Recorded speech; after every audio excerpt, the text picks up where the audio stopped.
Welcome to Catholic Views. I'm your host, Renee Kranz. Today on the show, we will have Robin Bruggeman in the studio with us to talk about the domestic church and living your life liturgically, especially as a family, although you can do it not as a family. So it's a great interview. I hope you'll stick around for that. First, we have Dr. Chris Bergwald. I would highly recommend that listeners. Yes.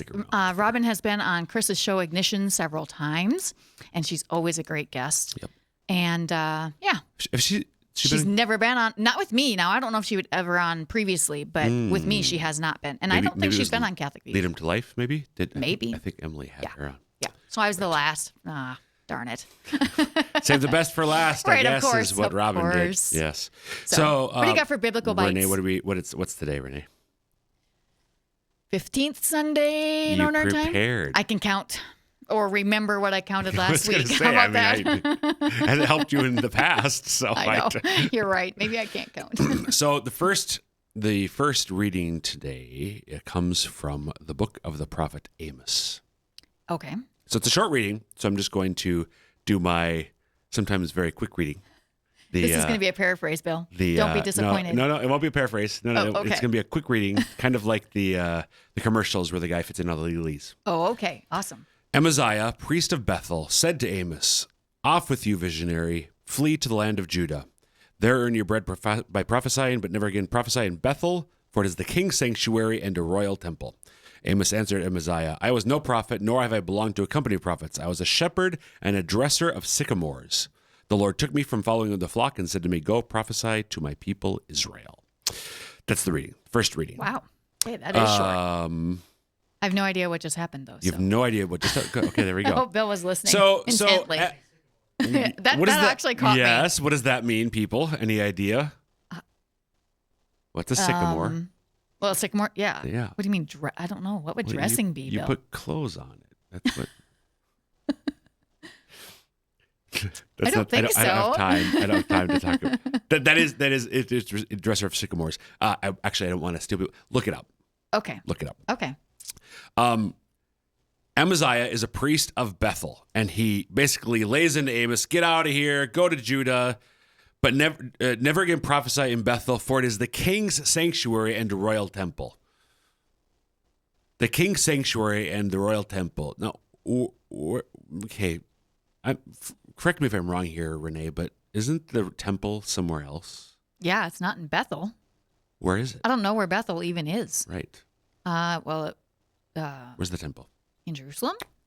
I guess I don't know about it at that time. I assume it's in Jerusalem. It was. So, great question. So Amos prophesied in the 8th century.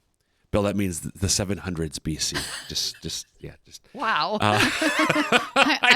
I'm sorry, Bill. That was that's like uncalled for.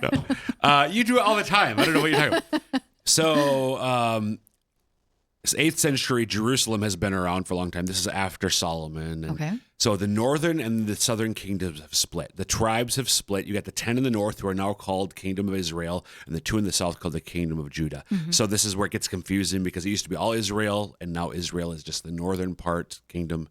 The southern kingdom is Judah. Right. Are you with me? Yep. Okay. So he says to you, flee to the land of Judah. Okay.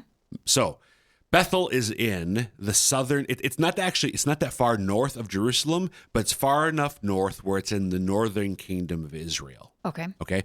So the northern kingdom needed a religious center because Jerusalem, well, that's now Jerusalem was in the southern kingdom. In the southern kingdom. Okay. Right. So it's in the southern kingdom. So you need, the king has his capital in Samaria. Mm-hmm. Save that for another New Testament time. So the capital city is Samaria, but you also need a religious center. Mm-hmm. So there was Jerusalem, but you're the king of the northern kingdom. I can't have my people still loyal to Jerusalem because that's right. the southern kingdom. So in Bethel, they established a new sanctuary, the king's sanctuary and a royal temple. So this becomes the religious center for the northern kingdom. So did they build a temple there? They built it, yeah. Okay. It's not like Solomon's was. It's not as grandiose, et cetera, et cetera. So now there is, in the northern kingdom, in Bethel, there is a new temple. And Amos basically is chastising. So the thing I want to say about Amos, whatever it means to be a dresser of sycamores, you'll have to find out yourself. I made a note. But he says, I was no prophet, nor have I belonged to a company of prophets. I was a shepherd and a dresser of sycamores. So basically, there were people who were professional prophets. Right.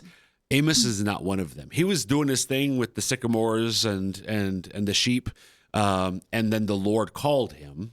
I want you to go and prophesy, mostly against the northern kingdom. So he's from the south.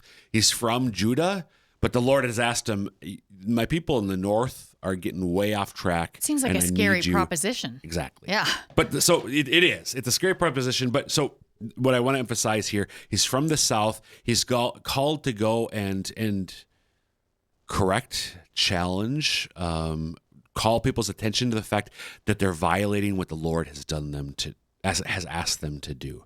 And he challenges them, even though he was not a professional himself. Sometimes the Lord does the same with us. Yep.